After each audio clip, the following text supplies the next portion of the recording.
I was going to ask you if this far into your combat sports career you get nervous before fights, but you're singing and laughing, so I'm guessing no. But I don't know, I mean, you've been fighting forever. You know, a couple days out from a fight, what do you feel? I mean, are there nerves there at this point in your career? Of course, there are always nerves, but not right now. I'm relaxed. I'm very calm. You know, I have a great team behind me. I feel very relaxed.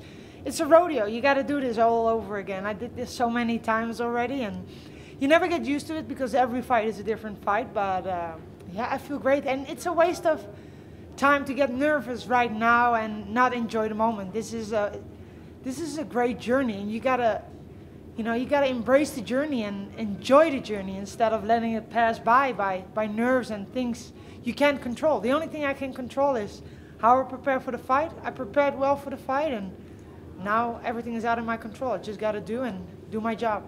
Talk about physically. I mean, you went up to 145 just briefly, obviously, yeah, but so coming back down, I mean, had you packed on any muscle? Had you done anything that makes getting to 135 tougher? No. I mean, 145 it's about my walking weight. I walk around at 145. I weighed in at that time at 143. So no. Yeah, of course it's a hard cut. I mean, I'm pretty tall for 135, but you know, everybody has a hard cut, no matter what. So you got to do what you got to do, right?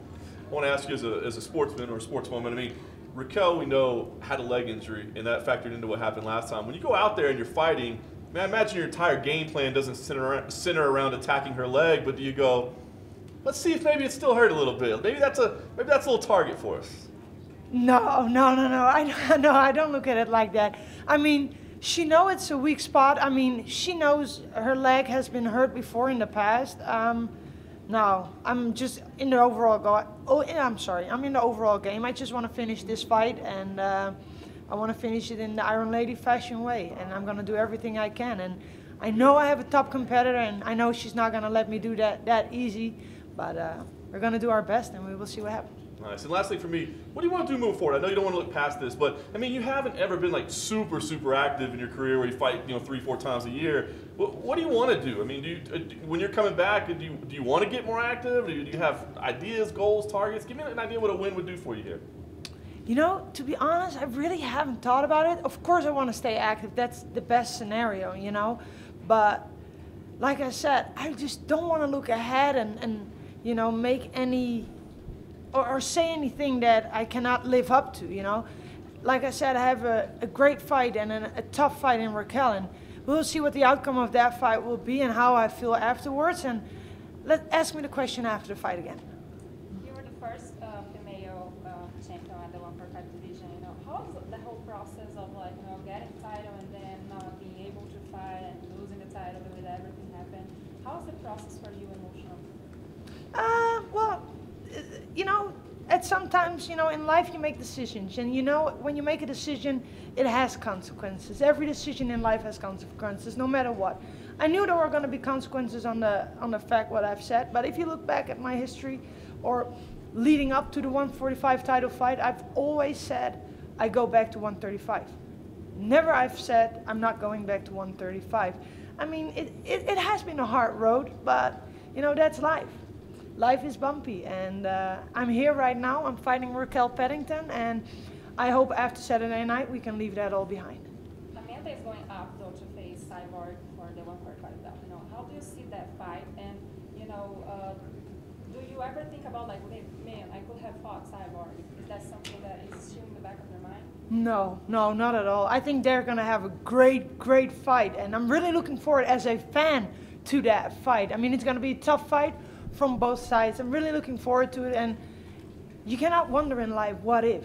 I don't like the what if. I do what I want to do, and I enjoy life to the fullest and not think what if. If I want to do something in life and I really want to go for it, I will go for it. I don't like the what if. So I'm not asking myself what if, because if I want it, I will campaign for it and I will go for it.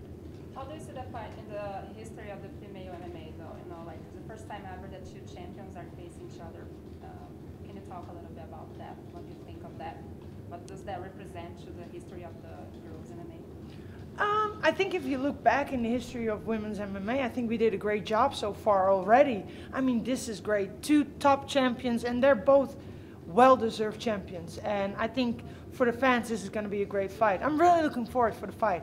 I don't watch a lot of MMA, but for this fight, I will put my alarm on and wake up. You're welcome. What did you make of Raquel's last fight against Amanda? She thought she was too defensive the entire fight. I think she did a great job. I mean, she had a tough fight, tough opponent. I mean, she showed warrior spirit. And it's easy for an outsider to judge. But inside that octagon, there are different rules.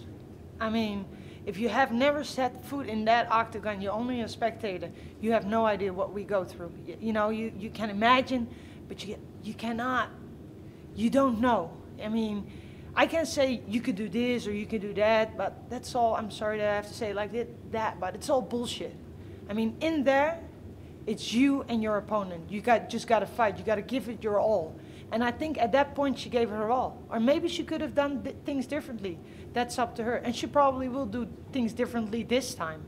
But, I mean, I respect that fight, and I have a lot of respect for her, and I don't overlook her, and I think she did a great job, no matter the outcome of the fight.